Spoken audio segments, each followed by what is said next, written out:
À travers cette vidéo, nous allons voir ensemble comment manipuler les sommes télescopiques et pour ce faire, nous allons traiter ensemble un exercice.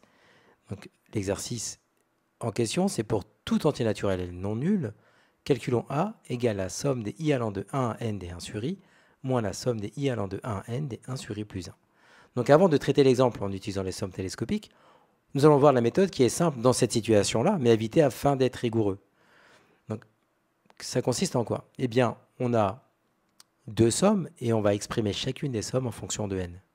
Donc on a mis des couleurs pour remarquer l'ensemble des termes qui vont composer cette somme. La première somme, c'est la somme des i allant de 1 à n des 1 sur i. Donc ça fait bien 1 sur 1, plus 1 sur 2, plus 1 sur 3 jusqu'à 1 sur n.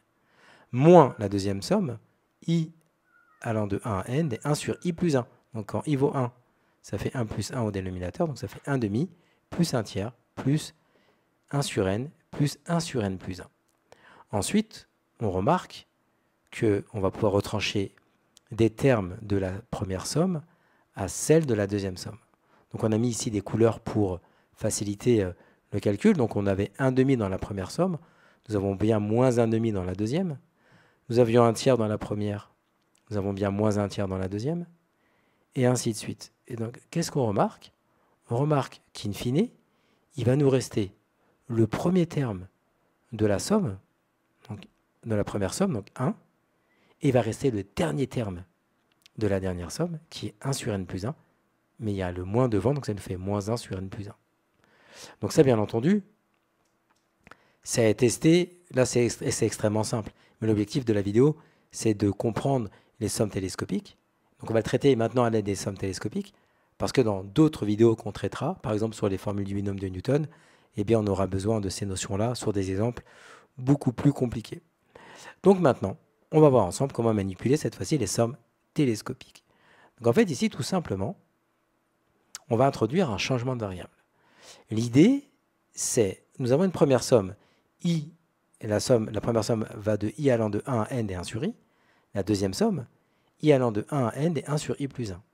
Donc en fait, on va transformer cette deuxième somme afin que nous ayons en fait au dénominateur une seule variable, pas i plus 1, mais par exemple une variable k, une variable j. Donc ici, en l'occurrence, on va poser j égale à i plus 1. L'objectif, c'est que cette somme-là, on va pouvoir l'écrire en 1 sur j. Et donc ça ressemblera à la forme de la première somme.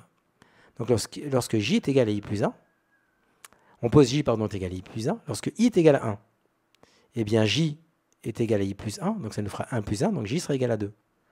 Lorsque i est égal à n, parce que ici i varie de 1 à n, donc lorsque i est égal à n, alors j vaudra n plus 1.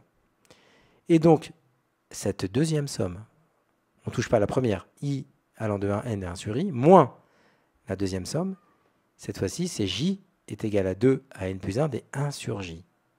Et on a vu, vous vous souvenez, une vidéo qui parlait des changements de variables et des notions de variables muettes.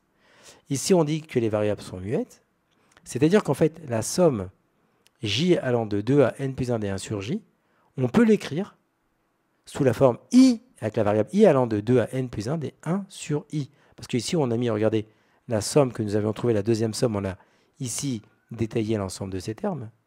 Donc on démarre comme j est égal à 2, ça fait 1 sur 2, plus 1 sur 3, plus 1 sur 4 jusqu'à 1 sur n plus 1. Mais regardez, si on prend la même somme à la place de j, la variable j, on met i, on trouve exactement eh bien, les mêmes quantités, les mêmes valeurs algébriques. Donc en fait ici, donc les deux expressions en fonction de n sont identiques. Donc c'est pour ça en fait qu'on parle de variables muettes. On peut ici remplacer le j par une autre variable. Nous aurions pu mettre k, z, t, mais ici c'était plus facile de mettre i pour que nous ayons deux sommes dont la variable est i. Donc maintenant, une fois que nous avons cette écriture, l'idée, eh bien, c'est d'exprimer la somme numéro 2, donc la somme de i allant de 2 à n plus 1 des 1 sur i, en fonction de la somme de i est égale à 1 à n des 1 sur i. Donc, on démarre avec cette deuxième somme. Celle-ci, on la garde dans notre esprit pour le moment. On va exprimer cette somme en fonction de la somme de i allant de 1 à n et 1 sur i.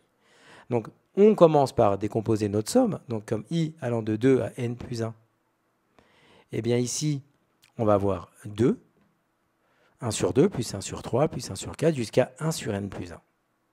Mais cette somme-là, cette expression-là, regardez, je peux rajouter à la somme ici moins 1 plus 1. Parce que si on fait moins 1 plus 1, ça fait 0. Donc, la somme, l'expression que nous avions ici, donc je remets cette somme-là, cette expression qui dépend de n, qui s'exprime en fonction de n, est égale à celle-ci. Mais en fait, qu'est-ce qu'on remarque dans cette expression-là maintenant? C'est qu'on retrouve exactement la somme de i allant de 1n et 1 sur i. On l'a mis ici en vert. Regardez, donc le moins 1 qui était là, on n'y a pas touché. Le dernier terme ici en 1 sur n plus 1, on n'y a pas touché. Mais ici en vert, on retrouve exactement la somme de i allant de 1n et 1 sur i. Donc, la somme de i allant de 2 à n plus 1 des 1 sur i est égale à moins 1 plus 1 sur n plus 1, plus la somme de i allant de 1 à n des 1 sur i, que nous écrivons de cette manière-là. Donc, on se remémore bien ce que nous faisons. Nous avions cette somme-là, donc la somme de i allant de 2 à n plus 1 des 1 sur i. Nous allons l'exprimer en fonction de la somme de i allant de 1 à n des 1 sur i. C'est ce que nous avons fait ici. Et maintenant, l'idée, c'est faire quoi? Eh bien, c'est de remplacer cette expression dans la somme ici. Donc, on résume tout ce que nous avons fait. Nous avions trouvé cette expression. Nous avions exprimé juste précédemment la somme de i allant de 2 à n plus 1 des 1 sur i en fonction de la somme des i allant de 1 n des 1 sur i. Donc, nous avions expressément trouvé cette expression est égale à cette forme-là. Donc, on va pouvoir maintenant substituer. Donc, ça nous donne moins. Donc, au lieu d'écrire cette expression, on écrit cette égalité, ce que nous avons mis ici. Nous avons un moins devant les crochets, donc on va pouvoir changer l'ensemble des signes. Donc là, moins cette somme, plus 1 ici, moins 1 sur n plus 1. Et là, vous avez vu, c'est beaucoup plus rigoureux de voir que nous avons exactement les mêmes expressions. Donc on les soustrait, donc ça donnera 0. Donc il va rester finalement pour tout entier naturel n non nul, eh bien a qui est égal à 1 moins 1 sur n plus 1. Comme tu as kiffé la vidéo et que tu veux des bonnes notes en maths, alors tu mets un pouce bleu, tu t'abonnes à notre chaîne, tu poses un commentaire, on y répond sans problème. Ensuite, on t'embarque avec nous sur g20enmaths.com, des exercices corrigés, des détails de ouf avec ça. Plus d'excuses pour pas avoir de bonnes notes en maths. Et bien sûr, rendez-vous sur nos réseaux sociaux.